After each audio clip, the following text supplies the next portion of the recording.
pessoal, com uma outra questão matemática, né? E aí nós vamos, mais uma vez, extrair os dados dessa informação com informações explícitas e implícitas, né, professor? Isso mesmo. Até eu aprendi isso agora. Agora eu vou usar tanto implícitas, explícitas como incógnitas e variáveis com vocês. Me aguardem. Então, professor, nós temos uma questão matemática aí. Na oficina do Zé, existem 6 pedaços de correntes com os seguintes elos. Uma corrente com 10 elos, outra corrente com 10, outra com 8, 5 e 2. Notamos aqui que nós temos 1, 2, 3, 4, 5, 6 correntes, todas separadas, né? Ele precisa unir esses pedaços para formar uma corrente circular. Então, todos esses pedaços ele precisa unir para formar uma corrente circular. Ele gasta 1 minuto para cortar um elo e 2 minutos para unir o elo. Em quanto tempo ele consegue montar a corrente circular? O que eu tenho de informação importante, professor, que eu posso extrair para começar a formular a minha questão matemática? Esse texto aqui, esse enunciado, ele tem muito mais informação que o primeiro que nós coletamos, né?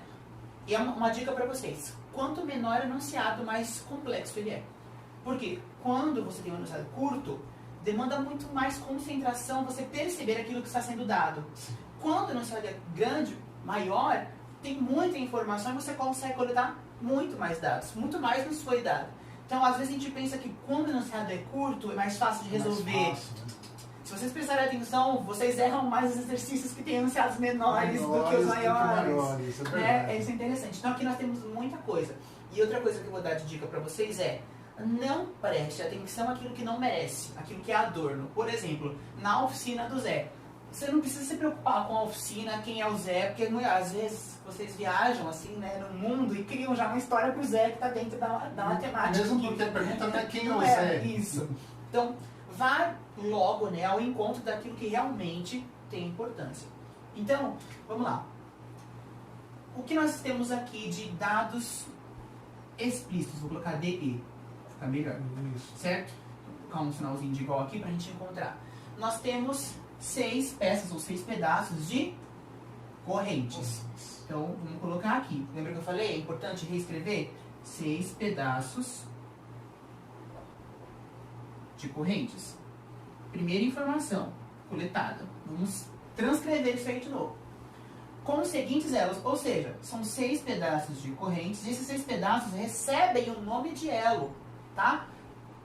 Os pedaços da corrente e o elo são a mesma coisa, eles podem pensar que são coisas diferentes, mas são sinônimos aí, só para não repetir. Cada elo vai formando a corrente, né? Isso. Um do outro. Então, é porque, por exemplo, esse pedaço aqui tem 10 elos e forma um pedaço de corrente. Isso. É isso, certo? Elos. Aqui nós temos mais 10 elos, 10 elos, 8, 5 e 2, isso. Certo? Então é uma relação de sinônimos aí que ele está utilizando.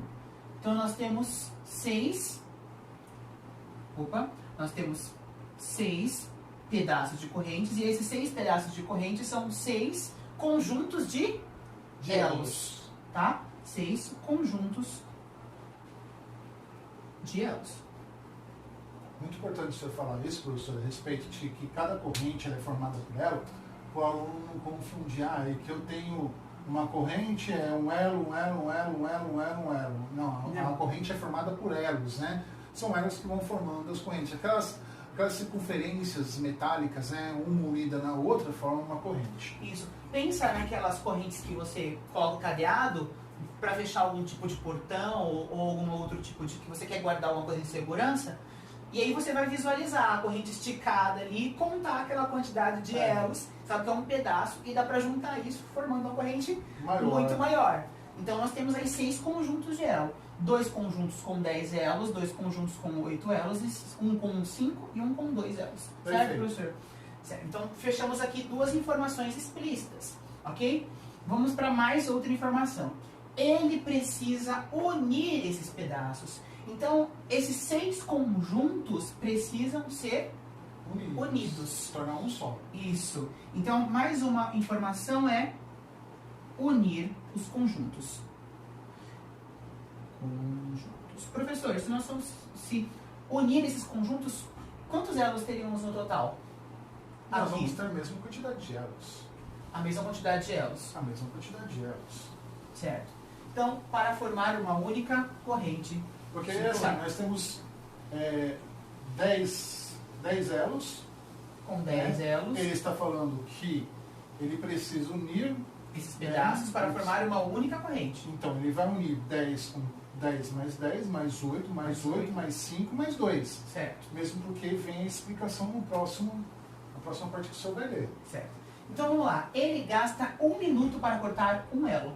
Então, 1 minuto. Vou colocar aqui assim, minuto, só abreviado. 1 minuto. Para cortar. Isso. Cortar. Isso. Um elo. Um elo só. Então, é 1 minuto para um elo. E depois, para unir, ele gasta 2 minutos. Então, ele gasta 2 minutos para unir um elo. Ou seja, cortar o elo é 1 minuto, um elo. Agora, ele gasta o dobro do tempo, ele gasta 2 vezes mais para unir. Sim. Certo? É só lembrar que o tempo que ele gasta para cortar, o dobro ele vai gastar para unir. Que isso é uma informação implícita. Essa é uma informação implícita. Quando você relaciona esses dois dados explícitos, você tem uma informação implícita. Mas por que eu tenho essa informação implícita? Implícita? O que Porque me faz ter essa informação implícita, professor? Porque ele não está especificando aqui com palavras que é o dobro.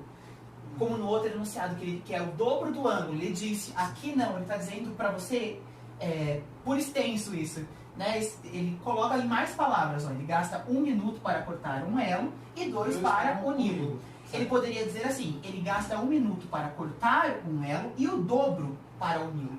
Se ele dissesse o dobro para uni-lo, a informação seria explícita. Mas isso nós percebemos no texto.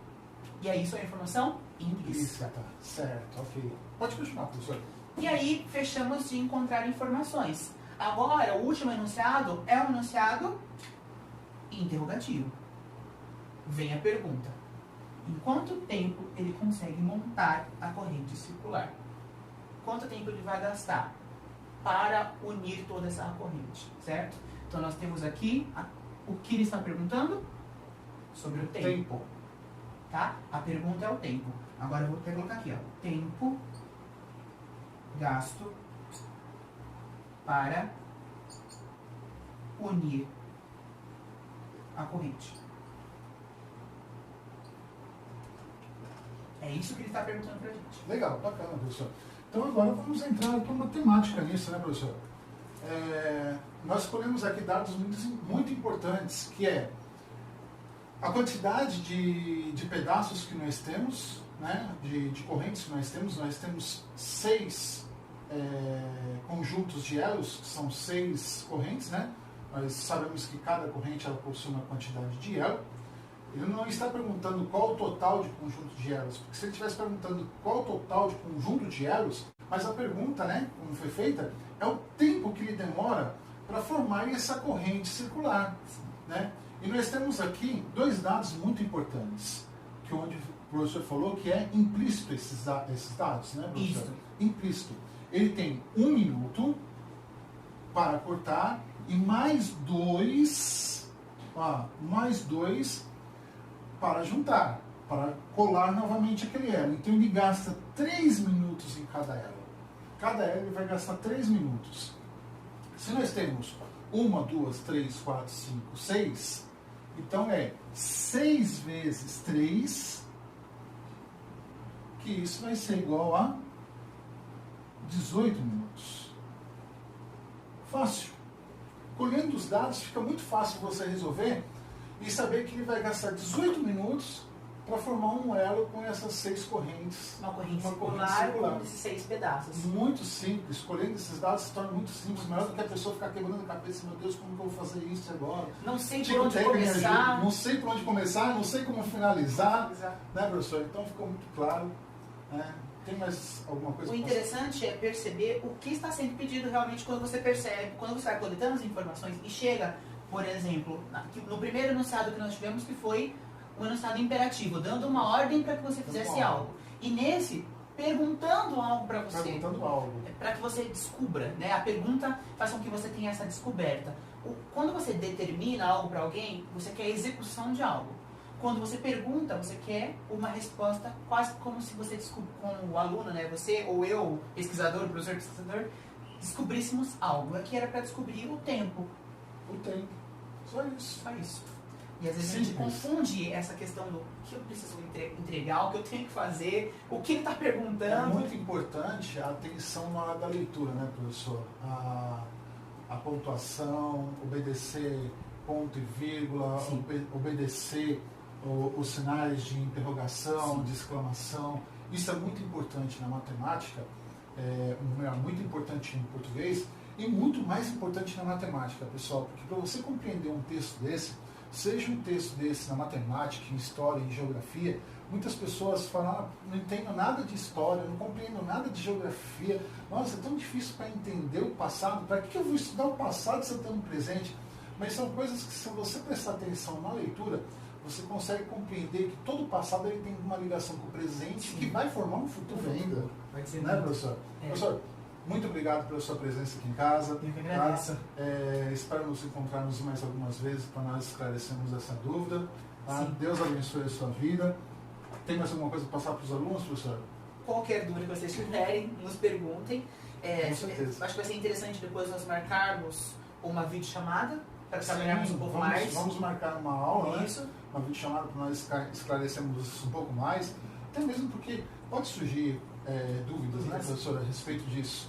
Então, uma videochamada, vamos pegar uma aula, nós dois fazemos essa videochamada, e não só português e matemática, vai ser, né, o nosso projeto PMA, que vai envolver também aí educação física, vai envolver artes. Vamos falar um pouco de inglês também, vamos colocar as outras matérias no meio. Sim. Né, professor? E o interessante também é vocês lembrarem, o que nós utilizamos aqui de português para trabalhar junto com a matemática. Primeiro, o estudo dos enunciados, os tipos de frase. Né? Frase interrogativa, afirmativa, expositiva, exclamativa e imperativa. Utilizamos essas. Agora, o outro tópico que nós utilizamos foi a tipologia textual, que eu disse que a tipologia textual dos enunciados matemáticos são expositivos. Esse é o tipo textual que contempla a matemática, porque vai expor dados, expor informações apenas, sem argumentar, sem narrar, certo? Então, prestem atenção nesses dois tópicos aí, os tipos de frase e a tipologia textual expositiva. Ok, professor. Então, galera, ficamos por aí mais uma vez. Espero que vocês tenham gostado, tenham absorvido bastante conteúdo e até a próxima aula. Tchau, tchau.